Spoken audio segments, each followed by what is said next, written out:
একটা মুখ মিডিয়ায় পরিচিত বা মানুষের কাছে পরিচিত মানে যে তার মধ্যে নেতৃত্বের গুণাবলী আছে তা না। তা আমার সেই গুণাবলী ডেভেলপ করতে হয়তো আরো সময় লাগবে, সময়ের প্রয়োজন। আমি আপাতত কাজ করবো, পরে নির্বাচনের কথাটা অনেক পরে।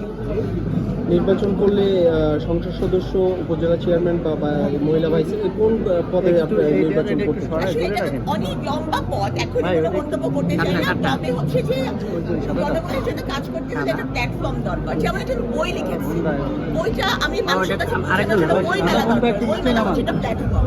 ঠিক তেমনি জনগণের জন্য যদি কাজ করতে চাই, আমার একটা প্ল্যাটফর্ম দরকার এবং জাতীয় সংসদই হতে পারে সেই প্ল্যাটফর্ম। আল্লাহ কপালে রাখলে হবে, আর যদি না হয় সব স্বপ্ন মানুষের সফল হবে এমন কথা নেই।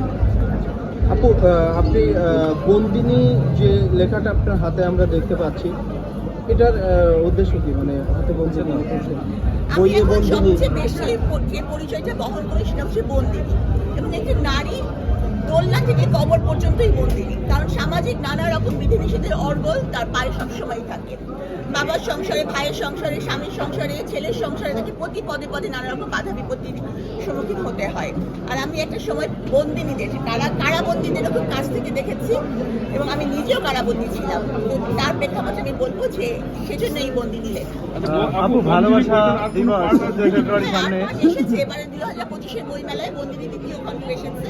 তো আমি সবার কাছে দোয়া চাই যেন এই বইটাও আগের বারের মতন পাঠক হয়।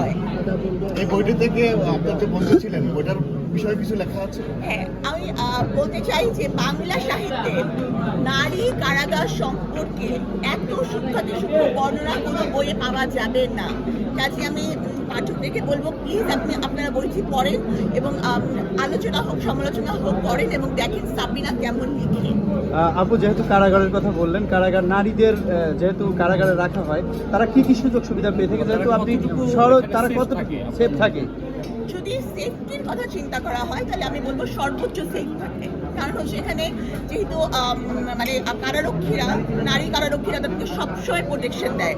এছাড়া যারা সিনিয়র কয়েদি থাকেন তারাও পাহারা দেন, মানে সারাক্ষণ নজরদারিতে প্রত্যেকটা দিকে থাকতে হয়। কারাগারে কোনো রকম মানে সূক্ষ্ম জিনিসপত্র, মানে চোখা জিনিসপত্র, ইভেন কলম পেন্সিলও ব্যবহার করার নিয়ম নাই। হ্যাঁ, কোনো কাটার, কোনো কিছু ব্যবহার করার নিয়ম নাই। সিলিংগুলো এত উঁচুতে যে কেউ যদি আত্মহননের পথ বেছে নিতে চায় পারবে না। আর ফ্যানগুলো এমন নড়বড়ে, আপনি ফ্যানে ঝুলে যাবেন তাও হবে না। আচ্ছা, অনেকেই বলে যে টাকা হলে সবই হয় কারাগারে, এটার সাথে আপনি কত একমত কিনা?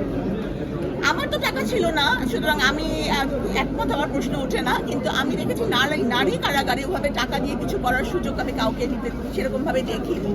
আচ্ছা, আপনার যেহেতু টাকা নেই, আপনাকে মাঝে মধ্যে দেখা যায় দামি গাড়ি ইউজ করতে, আপনি একটু আগে বললেন টাকা নেই, দামি গাড়ি ইউজ করতে আপনার লাইফ স্টাইলটা একটু অন্যভাবে কাটান, এটা কিভাবে সম্ভব?